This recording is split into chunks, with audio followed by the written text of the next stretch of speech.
Hello, and welcome back to the AusCannaPodcast. I'm your host, Christina McMullen, and today I'm sitting down with Harry Baird. Harry is the co-founder of Zari, a company that aims to move the conversation forward in a genuine and grounded way. Zari isn't just about putting products on shelves. They're creating a space for better education, more context, and enhanced care. Their main focus is helping people understand the why behind cannabis, not just the ingredients on a label. Harry has been involved with this plant in more ways than most, from his early days in Adelaide to working with genetics, flower, and extracts across different countries. He's developed a thoughtful approach to how cannabis fits into everyday life. He has a great way of breaking down smell, sensory experiences, and the potential role extracts might play in Australia without losing the soul of the plant. Before we dive in, a quick reminder. You can submit your own rapid-fire questions for future guests to AusCannaReviews@gmail.com. And if you want to support the show, you can do so at buymeacoffee.com/AusCannaPodcast. All right, you know what time it is. Grab your favorite cultivar, settle in, and let's get started with some of those rapid-fire questions. You ready? Yeah. What's your go-to munchie? Oh, chocolate royals. What's that? It's like a marshmallow with jam and a biscuit that then is covered in like a milk chocolate. They come in like a pack of 14 and I can easily go through a whole pack because really it's one serving, right? Obviously. Yeah. I love it. A song that always puts you in a good mood. Mac Miller would have to be Nikes on my feet. Love it. Favorite place to unwind? Silver Star, Canada, on top of one of my favorite runs. Oh, so you're a snowboarder? Yes. Yeah.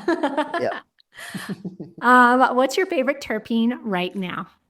Right now, linalool, anything to go to sleep. Ooh, I love me some linalool. The last show you binged? Oh, Stranger Things. Only just started watching like season 1 about 2 weeks ago. And so as we finished, there was a week gap to the new season that just started.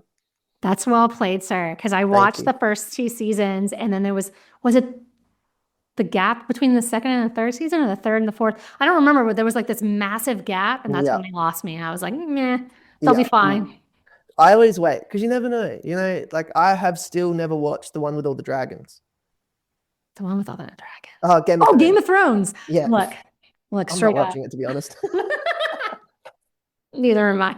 I think I watched the first season and I was like, oh, okay, this is too much. You got to strap in. You got to get ready for it. Yeah. Yeah. I felt like I needed like a notepad to be like writing down like the backstory, you know, like the crazy with the tax behind me and the red string trying to figure everybody out. No idea, man. When I lived in New Zealand and with my 4 housemates that I lived with, they were on a big binge of Game of Thrones. And whenever we would stay home and not go out and they would watch, I'm like, I'm going out. I'm out. Goodbye.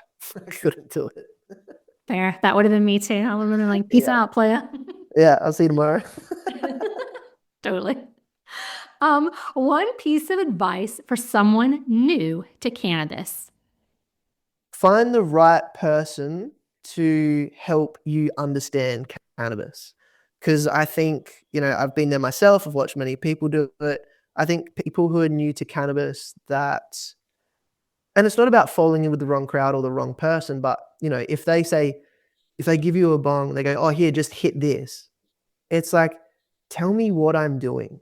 Explain to me the process. Like, do I need a lot? Do I need a little? Like, I've never tried it before. Like, I think flower is a really good option to start because you can have one puff and then see how it feels, right? Whereas if someone goes, oh, you've never had cannabis, here, have an edible.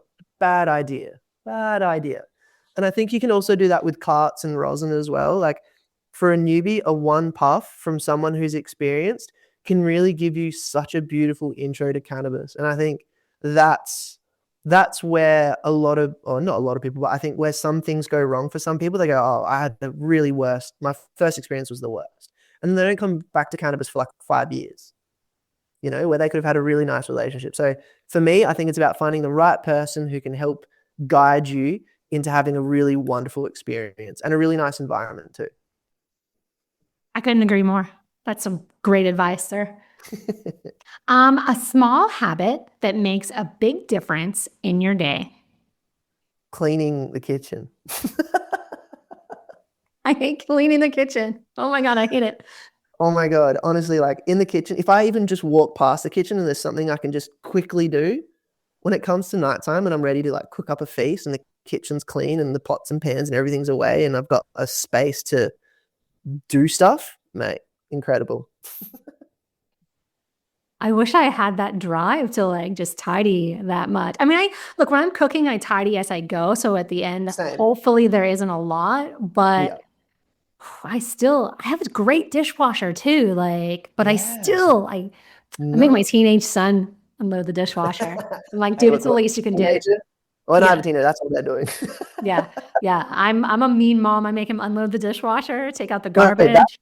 That's a good mom. Because honestly, like my dad, he was the same. I cleaned the room, vacuumed the floor, like the whole house, put the dishes away, get dinner. Like I did all of that. And then I left home at 20. And by the time I was living in like share houses and hostels and that, I didn't realize that keeping my little things together and my shit clean made such a big difference. But then once I started living with my now partner, she was like, whoa, you're crazy. I'm like, yep.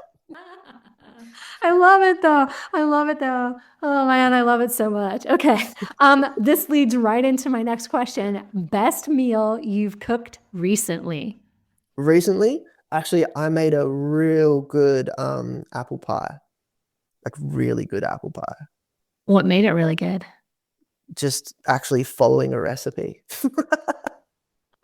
It's interesting that you say that because that would be baking. And my guest that was on the show that would have gone to air just before this one, Christina, she was talking about how baking is like this exact science and how you have to follow a recipe and like you can't just throw an extra tablespoon of butter if you want kind of thing. And so I'm glad that you're reinforcing what she was saying about Christina's on it. Yeah, follow that recipe. Yeah, it's your standard SOPs. Just do it and it comes out good. Yeah, love it. Okay, so last question, and it's a listener submitted question. And this comes from Mike in Sydney, New South Wales. And he wants to know, what role does cannabis play in your creativity? Interesting. It's funny. I think cannabis and creativity for me actually comes in form of sports. So for me, I love pickleball. I played last night, surfing, snowboarding when I used to live in the mountains. And I think being able to use cannabis when trying to learn, new tricks or feel some flow, that really helps. So like when I lived in Canada and New Zealand and I was snowboarding, if I was doing, big jumps or big rails and stuff, I wouldn't consume cannabis. But if it was sort of like a lay day and it was sort of cruising and trying to figure out, different feels, different jumps and looking for side hits, the cannabis, like I used to have a little distillate pen in my pocket and, we'd go find all these side hits. And I think that also comes from skateboarding, right? When you go skate street or you're skating at a skate park, trying to find new lines that are, a little bit different, a little bit, out of the ordinary. So you sort of go onto grass, come back onto concrete, or it's like over a tree, over a rock, or, you try and tap something as you go over. I think cannabis and in that form of creativity, I think for me played a big part, which was really cool. But I think also, again, it comes to moderation because once you have a few too many puffs, it's like, I gotta calm down.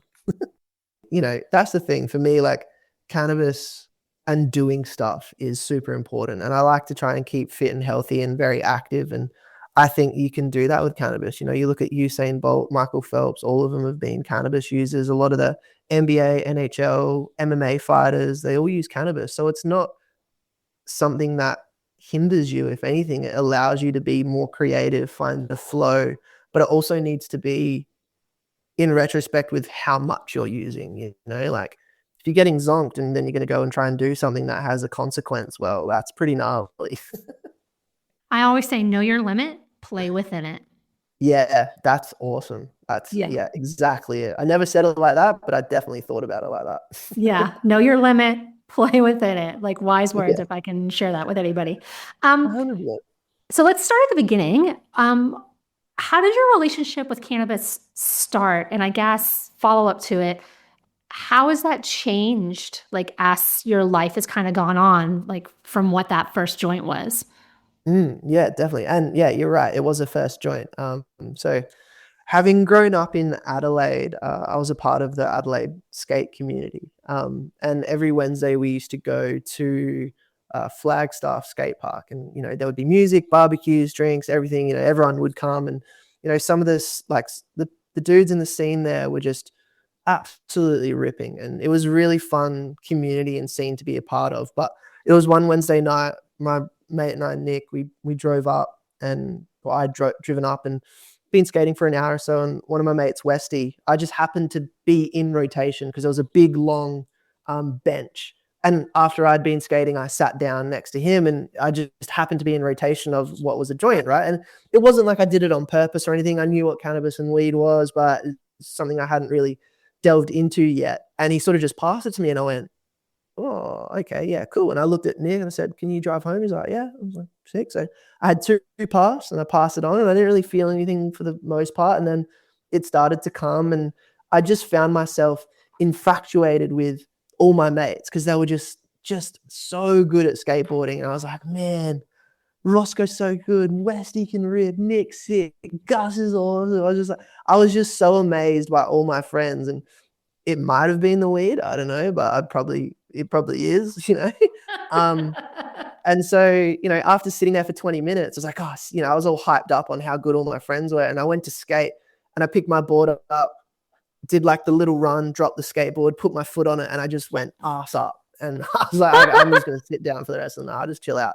But that was sort of where it started for me. And, it's funny having had that experience. And again, there was no pressure from Westy. It was more of like a tap on the shoulder, like, here you go.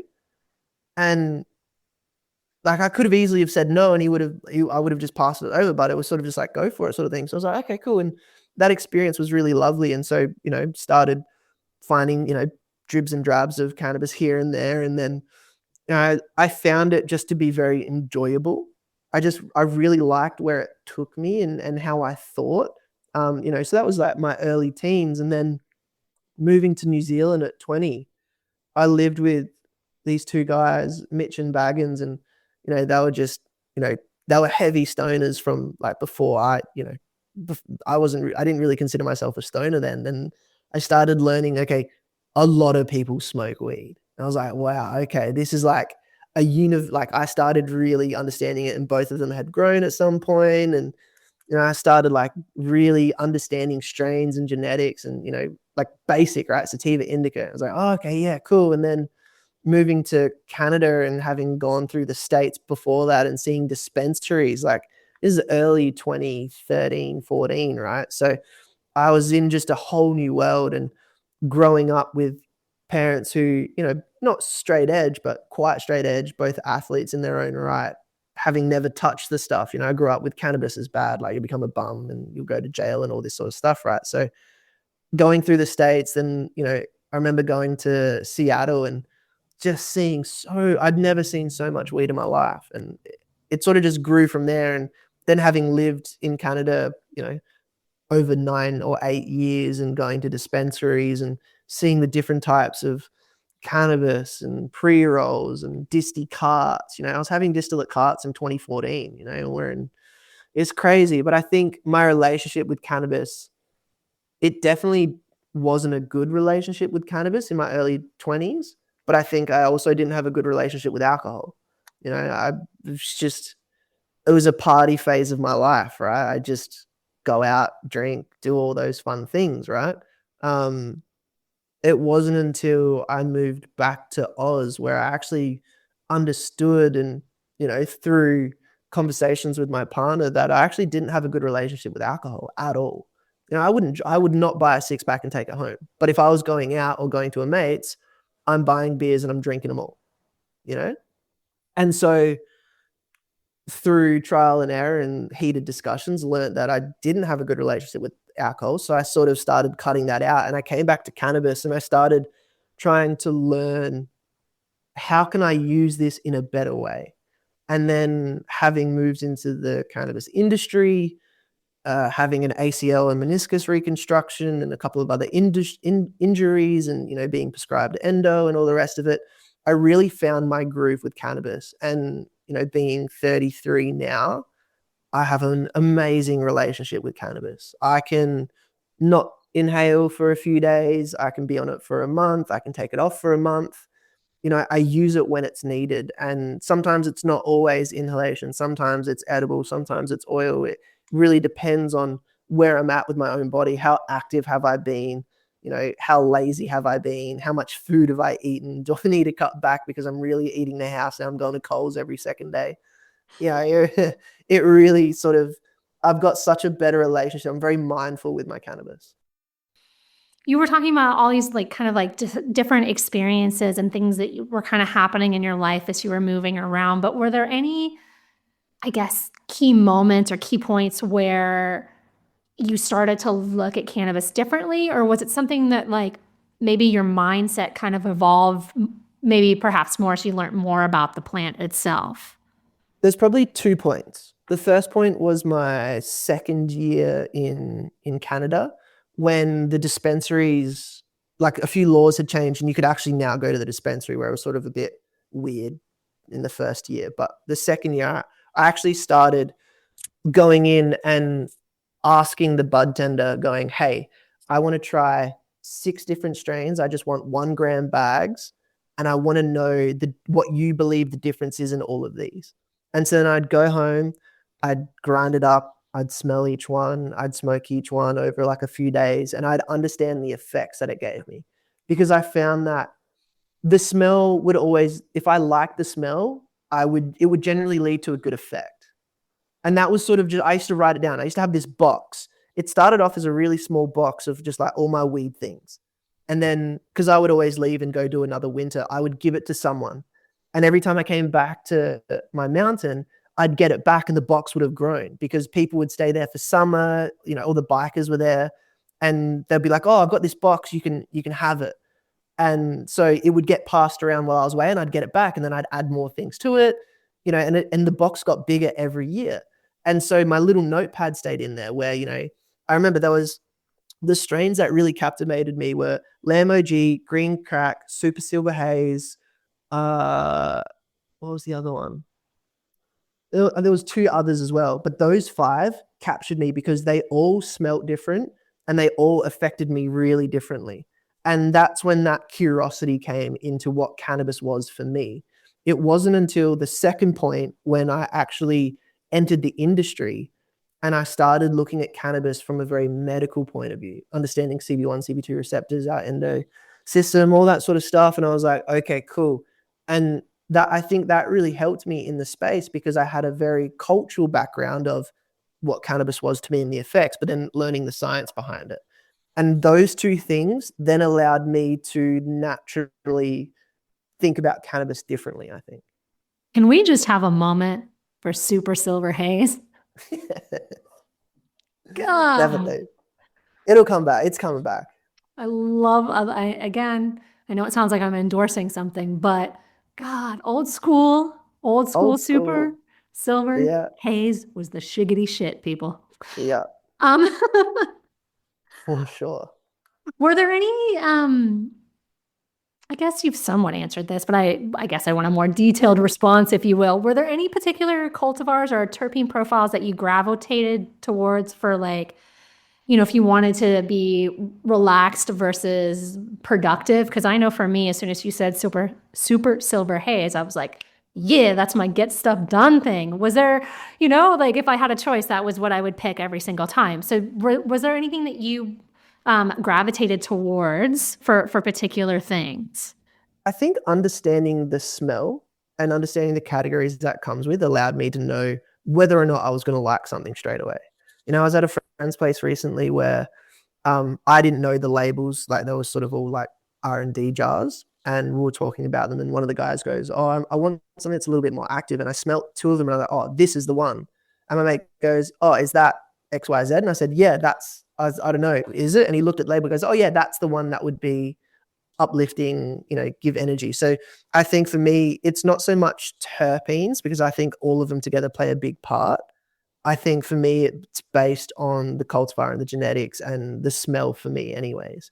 I really think the nose knows. And if you put your nose in a jar and you smell it and you drool and you're like, "Oh, that smells delicious," there is a extremely high chance that the effect on that plant is going to be wonderful for you.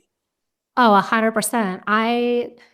Again, thinking back to when I was in Thailand, like every place I'm walking into, that's all I'm doing is picking up jars, smell, smell, smell. I'm not even reading labels. I No. say it all the time. I give two shits about THC. I don't care. Yep. And again, I'm picking up jars, and it's you're right. The nose knows. As soon as you find something that like it does it, like the nostrils flare just a little, the And you go eyes kind of deeper. open. Yeah, you do. You stick your, you do. You You get stick your your face in face there as right in far as there. you can. Yeah, you do. And you're like, this is it. Like, I want more of this. I don't know what it is, but can I Yeah. get some of that? And God, I think that's one of the big things that I wish that we had here in Australia, and I understand why we don't. I mean, you can't walk into Mm. pharmacies and be like, "Hello, could you open 10 jars of Schedule 8 medication so I can smell them all, so I can figure out which Yeah. one I want?" But again, I do feel like, man, we would be able to improve our therapeutic outcomes big time if we could start smelling jars. I honestly believe so. And having moved from flower to rosin now, like, I'm very snobby when it comes to flower. It's actually not a good thing for me, but it is what it is. But yeah, it is really interesting. I think for anyone who is able to smell things prior, it's such I think, an advantage to what you need cannabis for if you're able to smell it. 100%. So let's dive into extracts. Let's Oh, talk about extracts.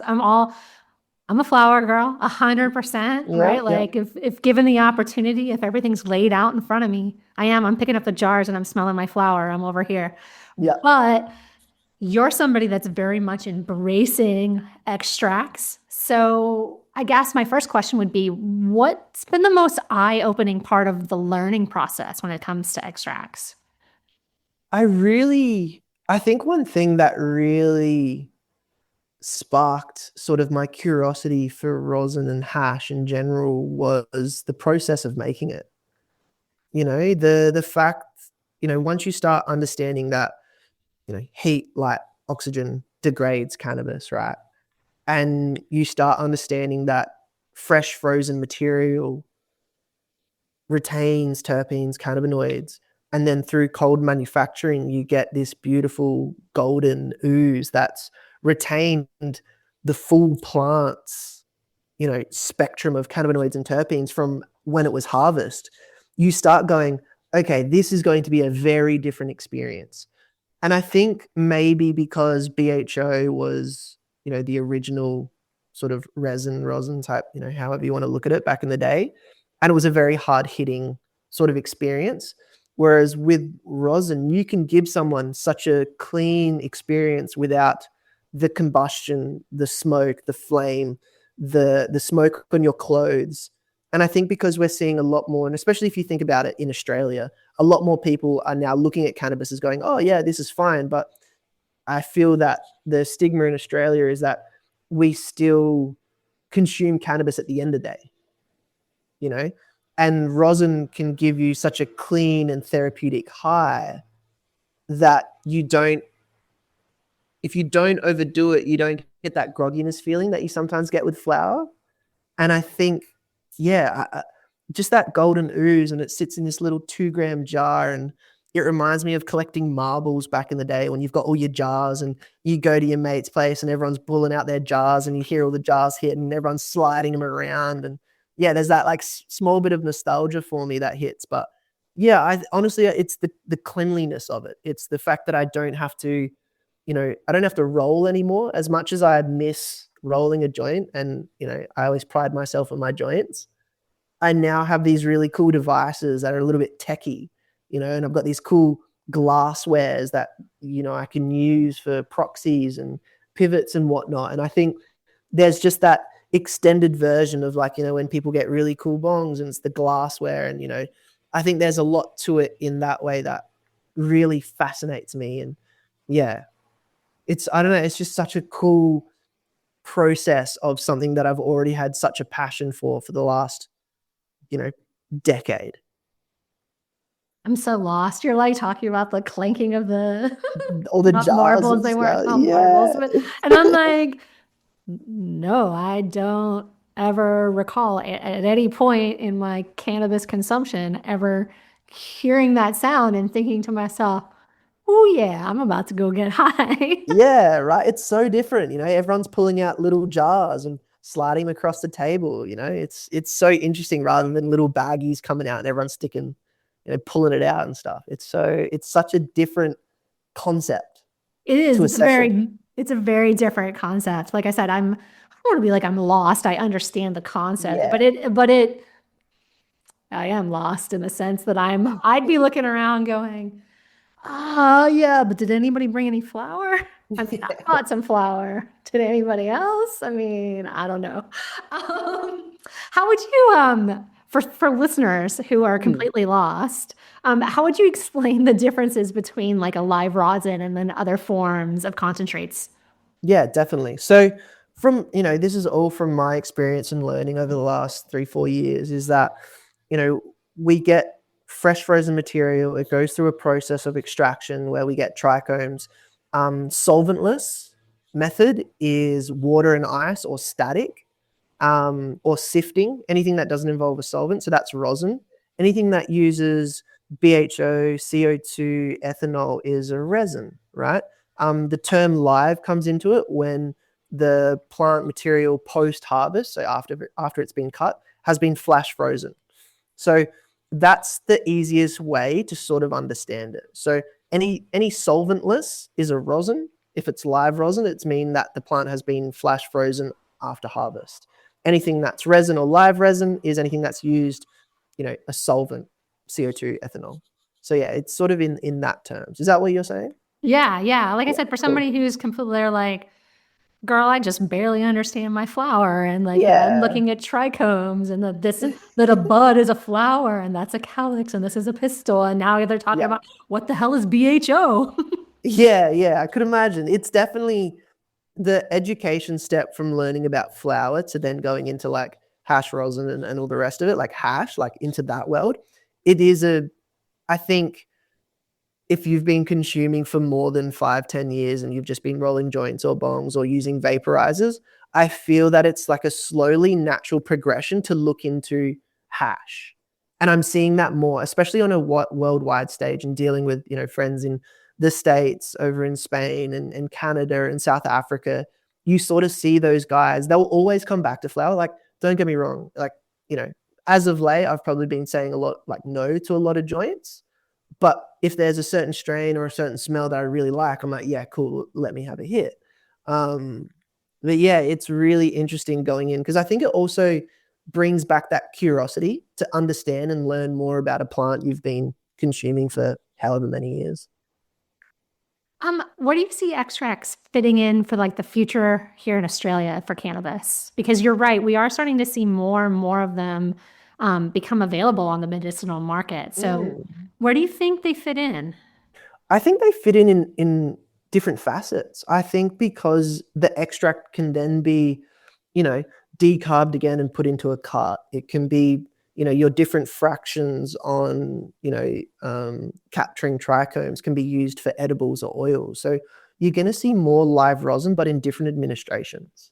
So even if you're not one who wants to, go buy, a device to be able to consume concentrates, you'll be able to get it in a different format that suits you, whether it be edibles, oils, or carts. And I think that's really cool because then we start moving away from distillate or, BHO, ethanol extraction methods that are in oils, carts, and gummies. We start providing more terpene content, a more full spectrum product in oils, carts, and gummies. And I think that's really cool, where as an industry, we start moving away from, okay, we just want to get it out there. But now we can actually start thinking about, well, we can actually get a full spectrum product without removing or adding any botanical terpenes or, having an excipient that, upsets someone's stomach or whatever, or, having sugar or whatever it is in the format. But we can start looking at a really nice, pure cannabis product in so many different variations where I don't think we really thought that was quite possible, maybe. I see what you're saying. I want to play devil's advocate for just 1 second because I had a conversation with somebody, I'm going to say the other day, but probably months ago. No, I don't know. It's probably months ago now. And they asked me a question and I can own it. I didn't know how to respond to it. And I think I didn't know how to respond because, again, I'm a flower girl and I understood what they were saying, but I like I said, I wasn't quite sure how to, what's the word I'm searching for? How to answer the question. And basically what they had said to me was that, and again, maybe we end up cutting this out completely because it might be a little bit controversial, but they ended up saying to me that basically they believed that the whole reason Big Pharma hasn't been able to get into cannabis is because you can't patent a plant, right? Because there's so many different things in the plant and every plant's slightly different. So how do you patent it? But once you get into extracts and now you're concentrating that plant down and you're controlling it more, that basically you're opening the door to Big Pharma because that's what Big Pharma does. They take things from nature, they concentrate it down, and they give it to you in a more powerful dose. And so their whole thing was like, if we open the door to extracts, we're opening the door to Big Pharma coming in. And like I said, maybe we end up cutting this because this is a little because I know for me personally, I don't want to be like one of the reasons I choose cannabis is because it isn't made in a lab by somebody, but because it is natural or as close to as natural as I can get it. So I think I really struggled with how to answer this person's question because I understand what they were saying, but at the same time, like what you're saying just now about how it opens the door to being able to all these different formulas and all these different better ways to consume, and you can get more things out of the plant. So how do you use extracts opening the door to Big Pharma? At the end of the day, Big Pharma is going to do what Big Pharma does. Touche, which is basically what I said too. Right, yeah. In the form of extracts, I would personally say no, because we still have the different cultivars. You can cross hash and press hash, and you could do a CBD live rosin, if you had a flower that produces a lot of CBD. I think, I would say no based on the concentrate being a purer form of the original flower. If you go through the solventless method, all you're doing is breaking down and taking away all the biomass to then be left with all the little goody stuff. And that's why you only get 2 grams because, you're extracting so much of it, right? So, but again, like if you have a super silver haze and then, have like a pink gushes or whatever, it's like, well, you're still going to have those genetics. It's just now gone into a smaller dose form. And then obviously if you're going to then put it into cuts and all the rest of it, right? So I don't think so, because from a Big Pharma point of view, you're not just going, cool, we now have this and this is all going to work. It's like, yeah, but if I don't want that, I'll just go to Joe down the road who does his own extracts at his house, and he's got 4 different strains that all wash well. So I'm now going to have all these different effects based on that strain and what he's washing. So unless Big Pharma's getting every strain and putting it all down and putting it into a pill, then just fucking send it. That's not what I said, but I mean, basically that's what I said. I was like, you know what? Big Pharma it's going to do whatever the hell it wants to do. But on some level, again, it is a plant, and like what you're saying, there are so many different active ingredients in it. How do you know exactly what's doing what so that way you can bottle it and sell it? I think they will be able to go, this is the exact cannabis pill you need. It's like, no, it's not how it works, because our bodies are changing every day, every minute, every year.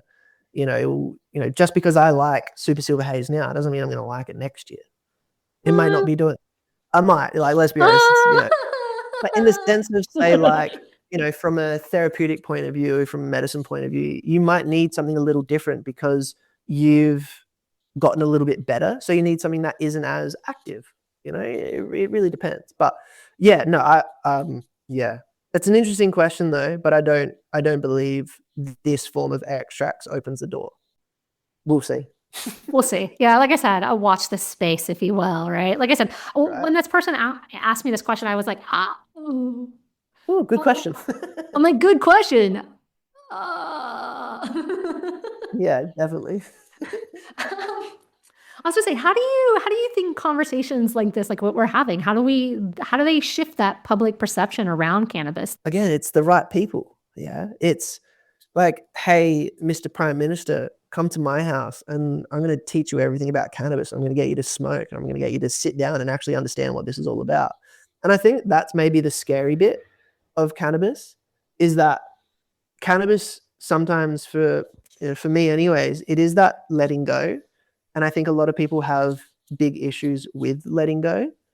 And alcohol, even though it feels perceived to be letting go, from my experience, again, alcohol never let me relax. You know, like you could have, maybe I could, because I could never have 1 or 2 beers. So it's not a relaxing thing to me.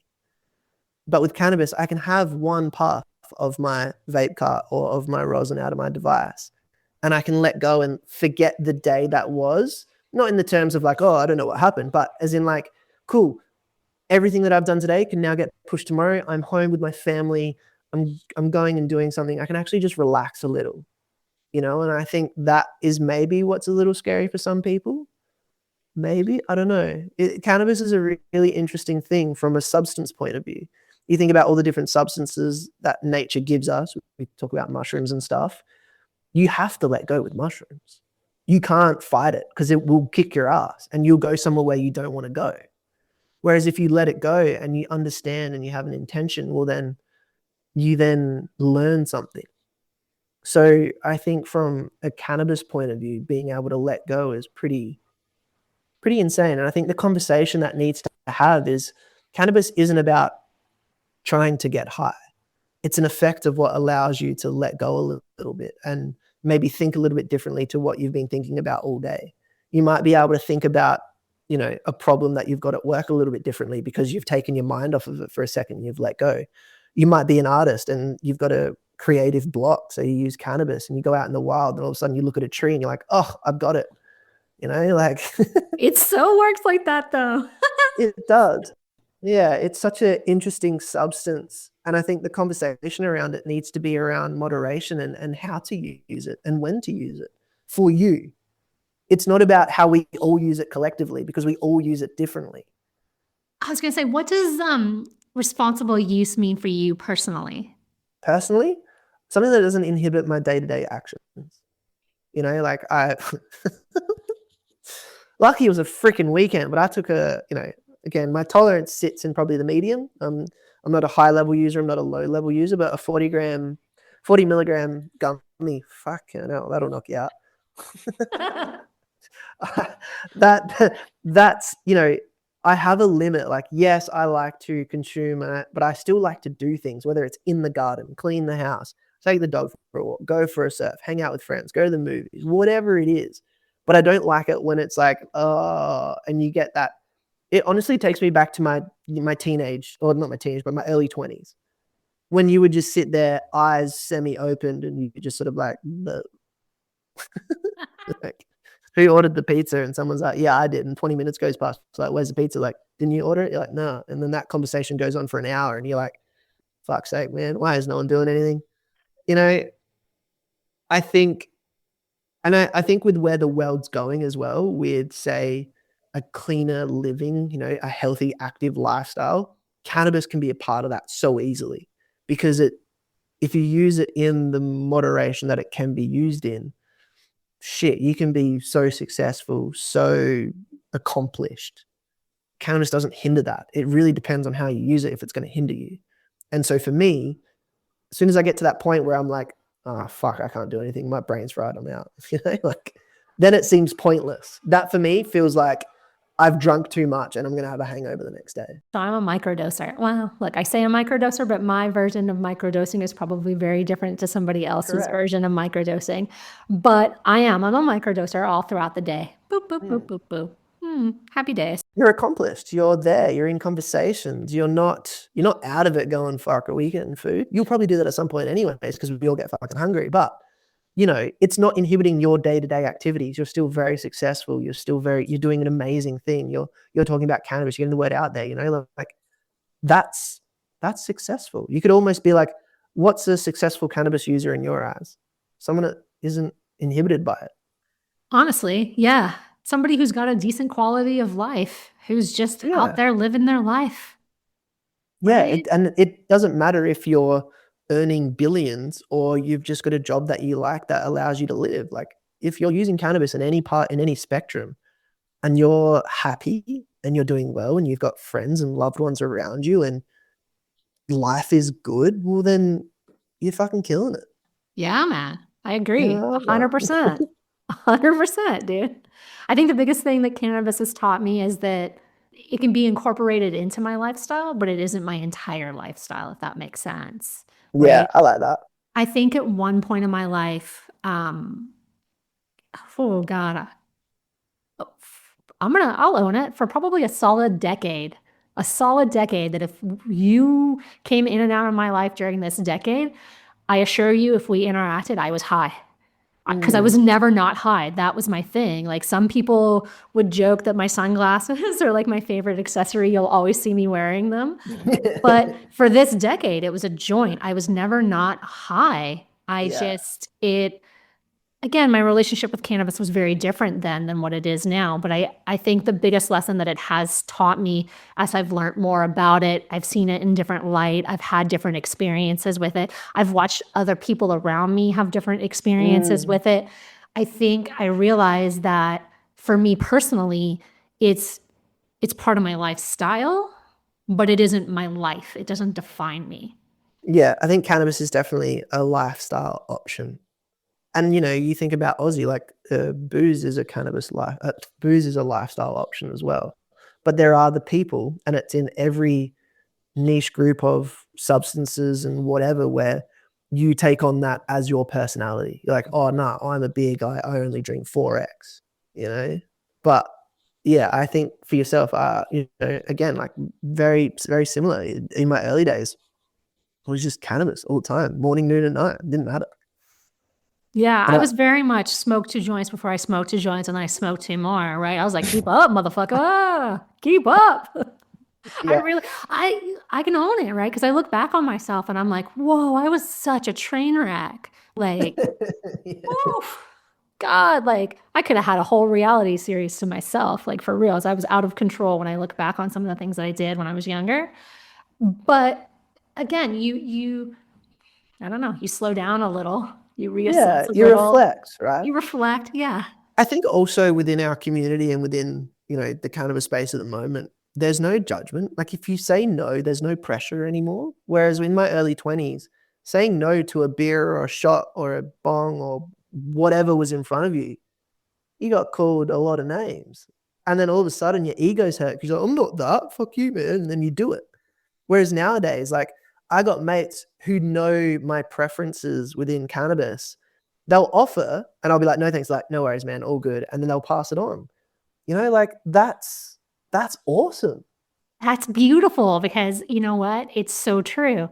Lots of people now, because again, when you're traveling within the industry, you do get to experience a couple of things before they come to market, right? Mm-hmm. And it's so true that now people, I don't know if I've just got a reputation of I'm just a flower girl, but it's cute because when I'm in a circle or something and there is somebody with like a Puffco or something, they'll look at me and they'll offer it.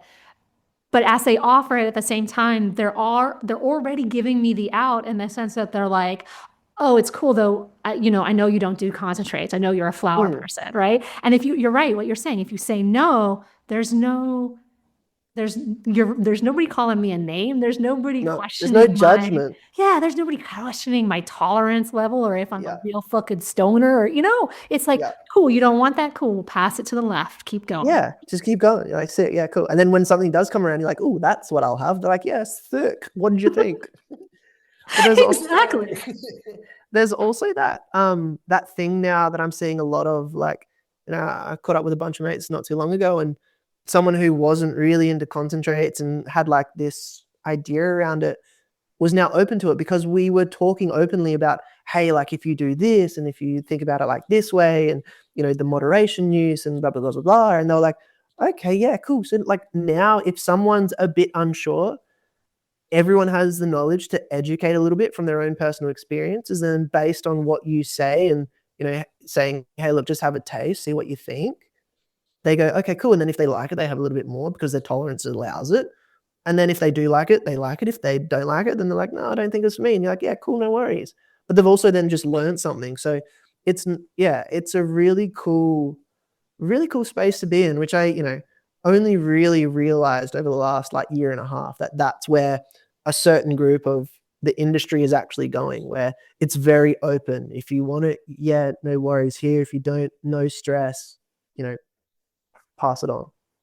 I will say, because for a long time, I used to joke that I was just industry adjacent or a casual observer, but I guess I can't really say that anymore. I will say that 99% of the people that I've interacted with within the industry have been really good people, right? Just solid individuals in it for the right reason, wanting to bring good products to market, wanting to, increase access, things like that. It seems few and far between now that I'm running into true assholes, and those assholes are kind of getting weeded out, to be honest. Yeah, it's a really cool space. And I see it a lot more on like socials where your everyday Aussie wants to try and get into the space. People are looking at this as a career now, which is really cool. And I think being able to find like-minded people to work for, cool companies is actually a pretty cool thing. Like it's getting big enough to the point where, you've had people from car salesmen or who are bricklayers or, whatever industry they were in prior, and cannabis has maybe been in and around their life or they've seen it change and they're like, oh, there is an industry. Like, how do I get into this? It's really cool. Like there's, we're getting more and more interesting people come in, getting hired by other companies, and you get to meet these guys. They might be ex-Apple, or something, and it's really cool. And everyone, like you said, is on that level of I'm in it for the plant and the people and the community. Yes, there's other advantages to doing it, obviously, but everyone's got their own little flavor of their why, which is really cool. Yeah, I love it. And I think it's something that I remind people all the time of is, it's a multi-billion-dollar industry. There's room for all of us in it. Not everybody wants the same thing, and we'll all kind of gravitate to what works well for us, which is why there's space for all of us within the community itself. Yeah, no, the community is growing and it's getting really cool. It will be interesting, I think, in the next 5-10 years to see what it is, because next year is 10 years for medical cannabis. Party on, Wayne. I can't believe it has been 10 years. I wish we were 30. You know what? I think my biggest complaint in 10 years is that we haven't addressed the driving laws. If I had to nitpick one thing that we haven't done in 10 years, it's address the driving laws. The driving laws would make such a difference, for sure. I think that's a no-brainer. As for, medical use versus adult use and all the rest of it, when I first entered this space 5 years ago, I was like, man, we're going to have adult use in like 5 years. Now I'm like, I got no idea. I have no idea. And honestly, even if I had a crystal ball, I don't think I would ask. There's too many bigger players outside of cannabis, like your Big Pharma, big alcohol, and all the rest of it. Even big tobacco. You got so many other different industries that have been around for so much longer because they've had the legalization. They've been able to do what they want. You can go to a Wiggles concert at a big football arena and there's going to be 4X things everywhere. but they're not taking it down, right? And so yeah, I don't know. I remember when Leafio or whatever it was, Montu did the NRL sponsorship, right? I was like, this is interesting. And that went down really, really quickly, really fast. Like it was like, nah, take it off, can't do this. It's like, but why? Like, what if all your players were on just a full spec CBD or like a broad spec CBD, right? Are we then changing how people recover? Like, it's so weird. But in the terms of like, say, what will 10 years look like? I'd love to see people grow if they want. I'd love people who have their own knowledge to be able to go down to, a Bud Murphy's I love it. Bud and Murphy's. get what they believe is right for them. But then I'd also like to see those in palliative care having, tinctures or gummies or whatever it is to be able to help with their progression. I don't think there needs to be one way or the highway. I think you cater for the people in a way that allows, like we said, just to do their thing. If people want to say that, oh, it causes psychosis, all these things, like, yeah, it does. But again, are we looking at anything else that causes disruptions to our community, like alcohol, tobacco, and all the rest of it? It's like, well, yeah, they do things, but you sort of turn a blind eye to how many people go into hospital for alcohol poisoning. Like, you can't have an argument when you have shit going on in the background that's sort of making your argument null and void. I think the big thing is that no cannabis consumer wants to be treated differently. We just want to be treated fairly, right? Yeah. So when it comes to things like RBTs, are you testing for any other Schedule 8 medication? No, you're not. So why are you testing for cannabis? Right? Like that's my 2 cents. Like if you're gonna bust me because I have a schedule, and again, you're not even busting me for impairment, you're just busting me for it being in my system. And I'd like to say that with my prescription, I'm legally allowed to have it in my system. So again, I ask, are you testing for any other Schedule 8 medications? No, you're not. So then again, I'm not asking to be treated special, just fairly. And Correct. circle back, this is something I'm going to push very hard next year, is the right to home grow. Yeah. I time and time again, I will try to find the study it's like a YouTube video or something to link it in the notes. But when you test people's home grow, it's low THC. Like nobody's out there growing 30% THC at home. They're just not. And so when I hear people push back with high THC and psychosis, and we're going into hospitals and this and that, okay, cool. Let me grow my own.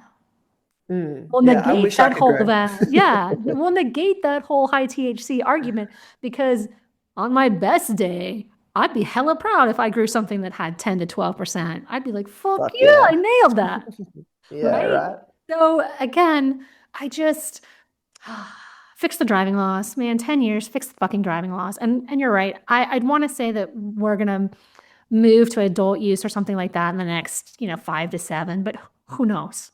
Who knows? You never know. If Dan Murphy's is listening and they take Bud Murphy's, you better fucking owe me money. I was gonna say, we've patented right here, copyright Bud Murphy's, Harry and Christina's. There you go. But yeah, it's super interesting. And I think I definitely had a different stance on home grow probably like 3 or 4 years ago, where I sort of took the notion of how people drink, I guess. Like, not many people brew their own beer, everyone just goes to Dan Murphy's. And I had that conception for cannabis. But I think, obviously having spoken to a lot more people around home grows, like, yeah, I'd love to give it a crack. And I think it's because it's not as an intensive process if you're growing 1 or 2 plants versus, say, you're trying to brew fucking, 30 beers or whatever. I don't know. I look at it more like, I don't know, you grow strawberries at home. Give it a whirl, give it a crack. Again, yeah, right. Weed is easy to grow. It really is. But phenomenal weed is very difficult and takes a lot of skill. Yes. However, for your average gardener, if you can grow strawberries, if you can grow tomatoes, yeah, man, you can grow something that's going to auto flower. It's not that complicated, right? Like we've messed with genetics enough that I don't want to be like it's stupid proof, but it's almost stupid proof. Nothing's stupid proof, unfortunately. That's why I said almost. Almost, yeah. But it's Almost. funny, like I think, from my sort of angle, I'd love to keep, like, if one of my best mates down the road, could grow and he was really good at it, I'd love for him to do that, because then I'd love to be like, hey, look, can I wash it? I have a little wash setup at home. It'd be sick. See, and that's why we need things like little, what are they, compassionate clubs or community access Yeah, clubs or yeah, something. yeah, So yeah, that way yeah. you could like come in with your proud little corner Yeah, of like, hey, look, here's my couple grams that I grew that I'd like to donate in. And somebody else yeah, like, oh man, I'm going to turn that into butter or whatever. I'm going to yeah. make tincture. Hey, I'll bring it back and here's some brownies. I think, that's my dream one day.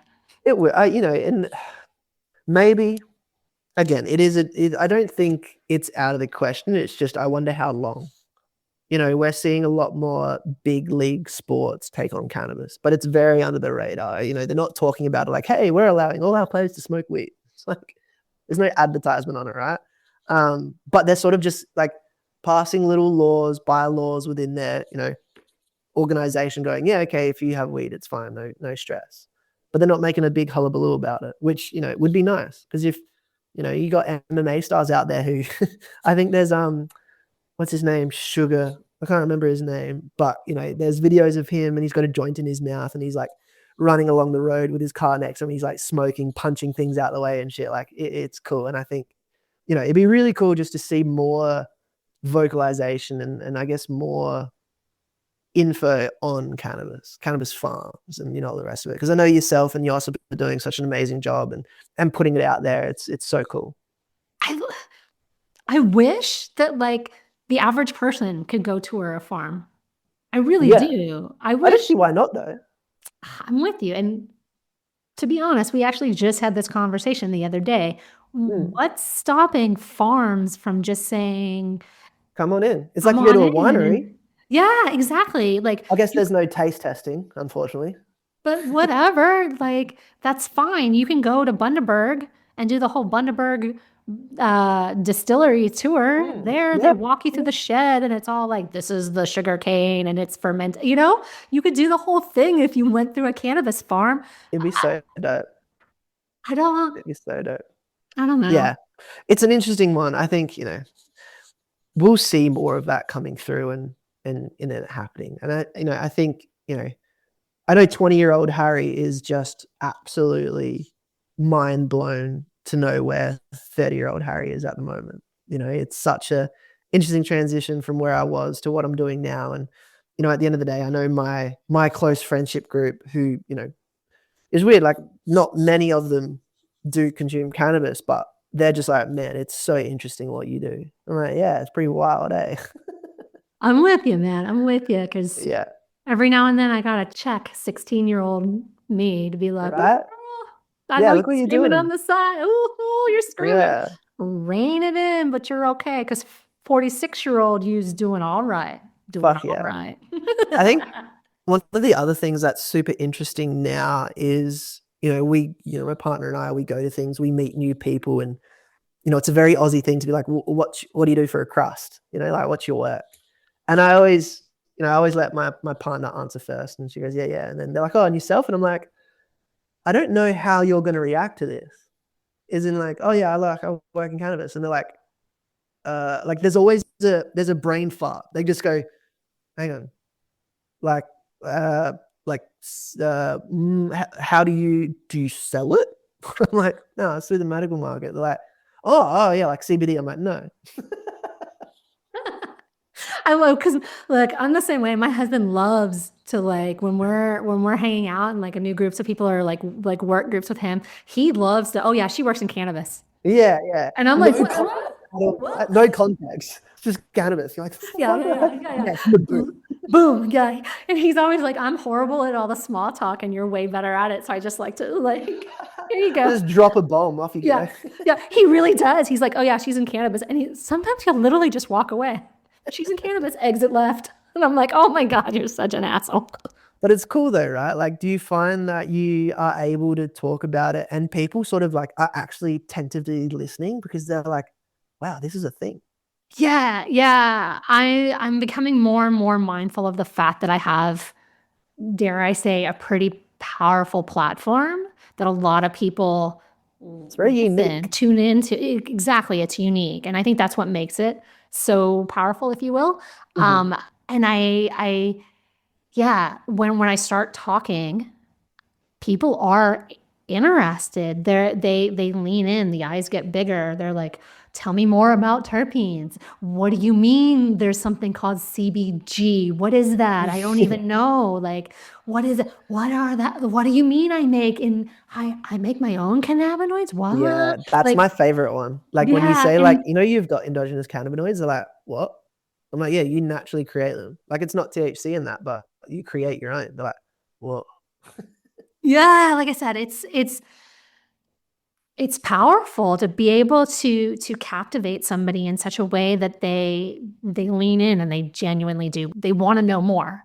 And I Yeah. think, like I said earlier, I think it's because we keep having, like, people like you and I, we keep having these conversations out in the open and we keep trying to break down that stigma.